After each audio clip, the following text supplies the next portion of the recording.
Hello everyone, welcome to the next chapter, that is chapter 6 of Dr. Shanti Swarup Bhatnagar. And this chapter deals with reminiscing Shanti Swarup Bhatnagar. So, in his lifetime, Dr. Bhatnagar did remarkable and pioneering work as a scientist, teacher, and administrator.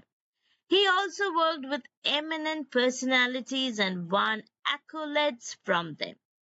Dr. Bhatnagar's vision is revealed in his thoughts.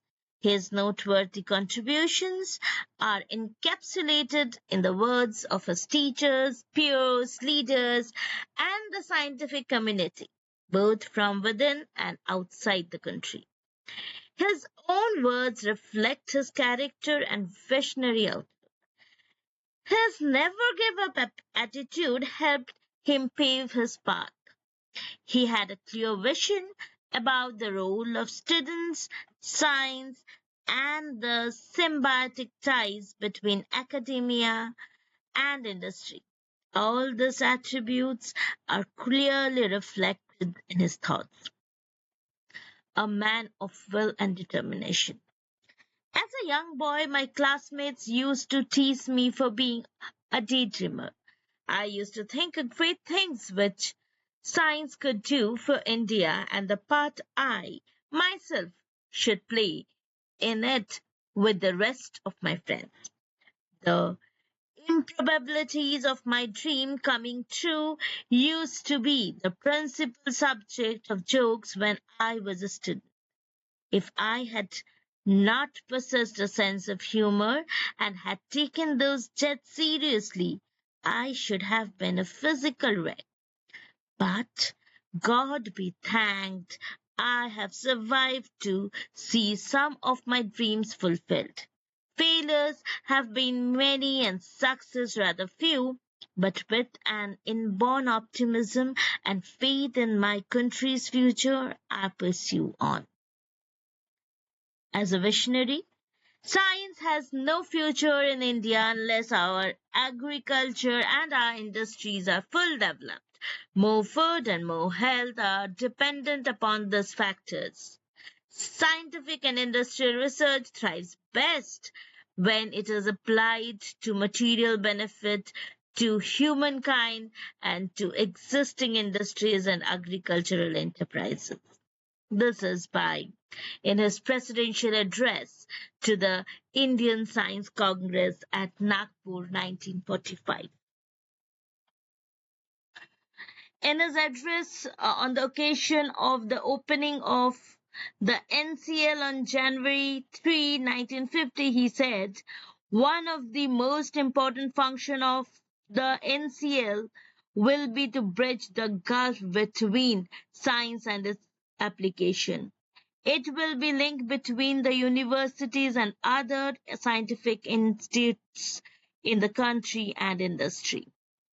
In his address at 28th convocation of Andhra University on December 11, 1954, Dr. Bhatnagar stated, none of the freedoms to which the modern world aspires seem to be more important than the freedom to learn, to speak, and to write. Well used, this freedom of the universities would foster original thinking and independent action. In the presidential address to the annual meeting of the Lahore branch of the Indian Chemical Society on February 24, 1939, he stated, in a country which has been under foreign rule, it is of greatest importance that the spirit of daring and adventure should be cultivated rather than suppressed.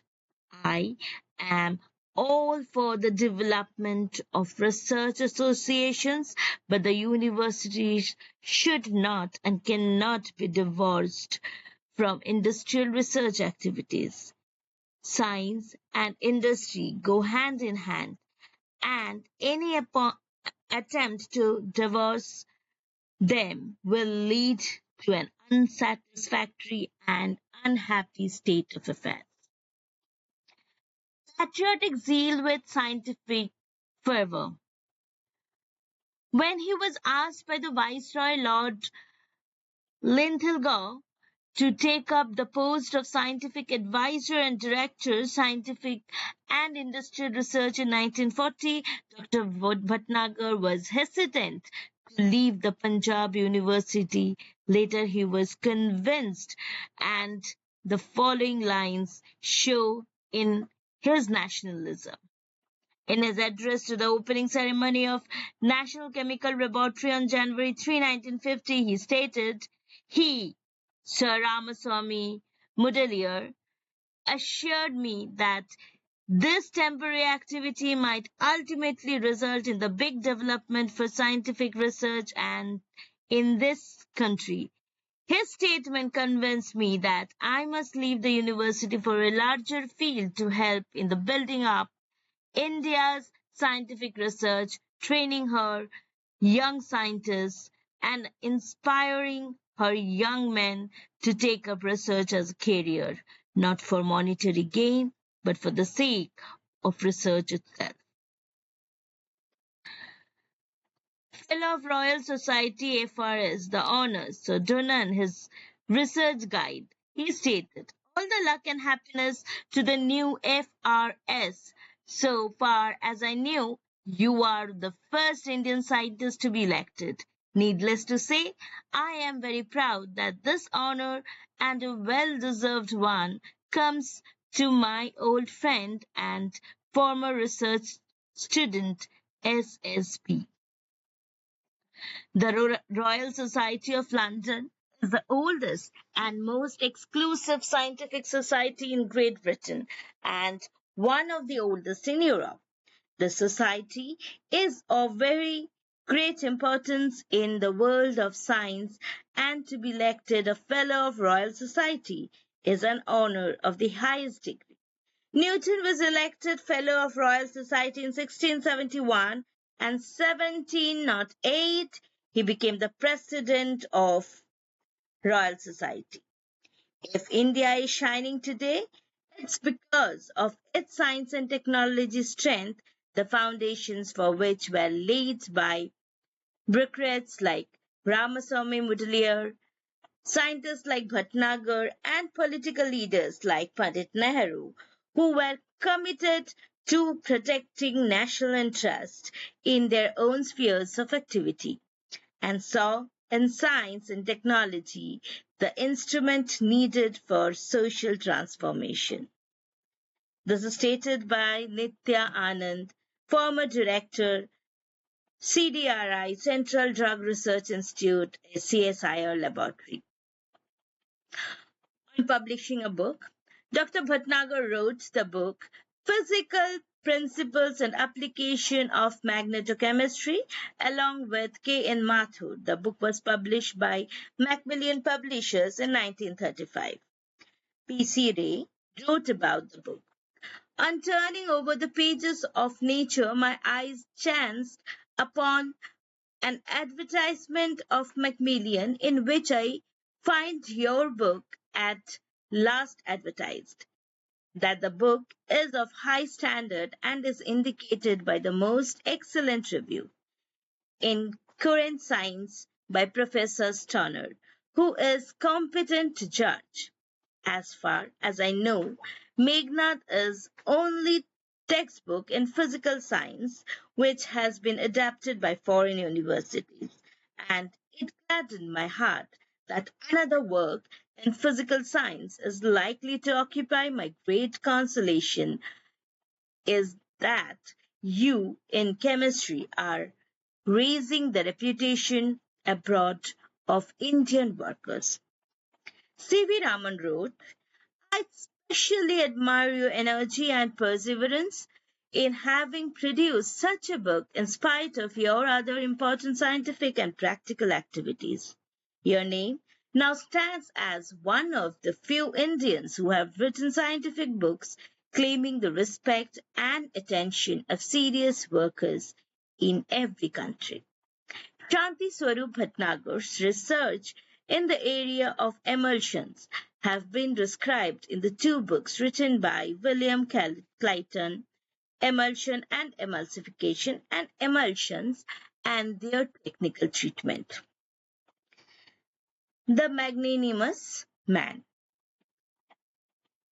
While working at Punjab University, Lahore, Dr. Bhatnagar earned a considerable sum of money from his applied research work. However, he donated all his earnings from such activity to the university, which at one instance amounted to 1,50,000 due to the solution he provided to a problem being faced by MS Steel Brothers. Meghnad Shah, known for his pioneering contributions in astrophysics, wrote to Shanti Swarup Bhatnagar, "Please accept my heartiest congratulations on your noble gift to the Punjab University. You have thereby raised the status of the university teachers in the estimation of the public. India does not lack men earning in millions, but if a few of the millionaires were guided by fine examples set by comparatively poor teacher like yourself, I think a scientific and moral progress would have been rapid." Desi Bose, sorry, Desi Ghosh, a student of Acharya Prafulla Chandra Ray and an internationally acclaimed chemist, wrote, "Your generosity has no parallel in India. To make over to your alma mater a sum of rupees 1,50,000, which was a reward for your distinguished service in the field of applied research, is a unique gift and no praise can be too high. To be able to claim you as a friend has been a matter of pride. It is seen even more so now." In the presidential address to the Indian Science Congress held at Lahore in 1939, Desi Ghosh said, "Within the presence of this university, it is not necessary that I should have to make a special pleading that scientific knowledge and industrial activities should be coordinated, or that our academic laboratories should not be divorced from practical affairs. We have here a flourishing honors, schools of technical chemistry, and the genius of Professor Bhatnagar has provided a bridge of communication between scientists and industrialists.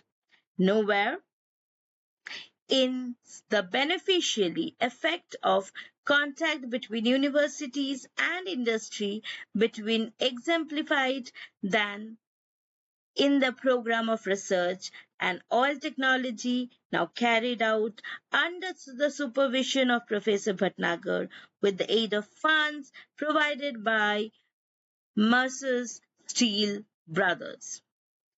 Pioneering work. Sir Robert Robinson, the president of Royal Society of London, in a message sent to Dr. Bhatnagar in January 1950 on the occasion of opening of National Physical Laboratory, wrote, "We cannot forbear from adding a personal message of congratulations to Sir Shanti Swarup Bhatnagar, who is so well known to us and whose practical initiative and capacity for action has been made possible the realization of his dreams. Immortal memories, a life well lived." On his death, Government of India issued a Gazette Extraordinary on 4 January 1956, which stated the following. Dr. Shanti Swarup Bhatnagar died on January 1st, 1955. Pandit Jawaharlal Nehru, the President, the first Prime Minister of India, himself was present at his funeral on 2nd January 1955. The President has learned with deep regret of the death on Saturday, 1st January 1955, of Dr. Shanti Swarup Bhatnagar, Secretary of the Government of India, Ministry of Natural Resources and Scientific Research, and a Chairman, University Grants Commission. On his passing away, India has lost an able and trusted public servant who had served his country with signal distinction in the scientific world. After the death of Maulana Abul Kalam Azad, the well-known Congress leader and then a minister of Union Cabinet said, I often felt that the effects of such hard work might fall upon his health. In spite of my repeated request, he would not, however, refrain from his hard work. His life is a remarkable story of a man who believed in karma and worked with integrity in whatever role he took up. He believed in the power of science to improve the quality of lives of the people and role of scientists in connecting the common man with science. Sir Shanti Swarup Bhatnagar was a great optimist and he firmly believed that there is always hope for better future. There is no reason to believe that all that is best has already been achieved and that there is no future for winning fresh laurels for younger men. To support his point, once he quoted an optimistic poet. The best verse has not been rhymed yet, the best house hasn't been planned. Many majestic rivers aren't spanned. Don't worry and fret, faint-hearted. For the best jobs haven't been started, the best work hasn't been done. A message for prosperity. I would like students of Indian universities to develop a great sense of devotion to duty and hard work. The force, the mass of character, mind, heart, or soul that a man can put up into any work is the most important factor in that work. If our students take interest in developments which are taking place and shoulder a part of the burden, they will be assisting in progressive march of the nation. This is stated by S.S. Bhatnagar addressing the third convocation of Maharana Sayajirao University of Baroda. So that's it. Thank you.